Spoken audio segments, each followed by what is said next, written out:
La parousie, l'avènement, la venue du Seigneur Jésus-Christ.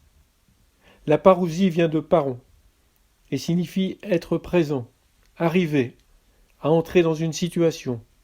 Au sens propre, ça signifie la venue, spécialement l'arrivée du propriétaire, qui peut lui seul résoudre une situation.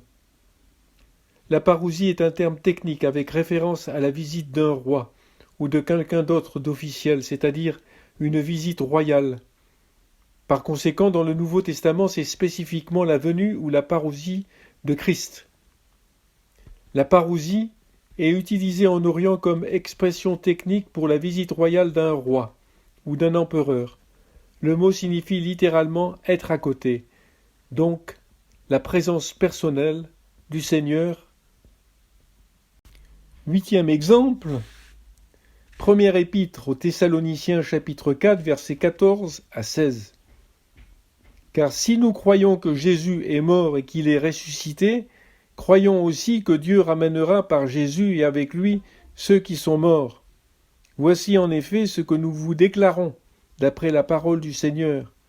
Nous les vivants restés pour l'avènement du Seigneur, nous ne devancerons pas ceux qui sont morts, car le Seigneur lui-même a un signal donné, à la voix d'un archange et au son de la trompette de Dieu, descendra du ciel et les morts en Christ ressusciteront premièrement.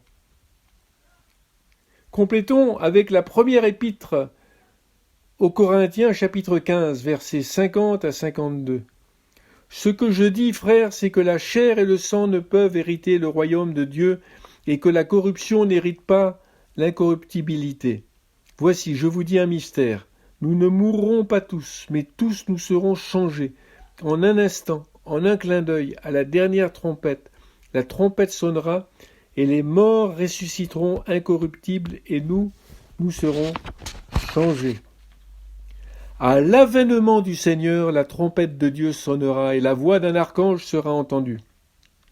Les morts en Christ ressusciteront et seront enlevés à la rencontre du Seigneur. Les enfants de Dieu encore vivants seront transformés pour être enlevés à la suite de ceux qui sont ressuscités.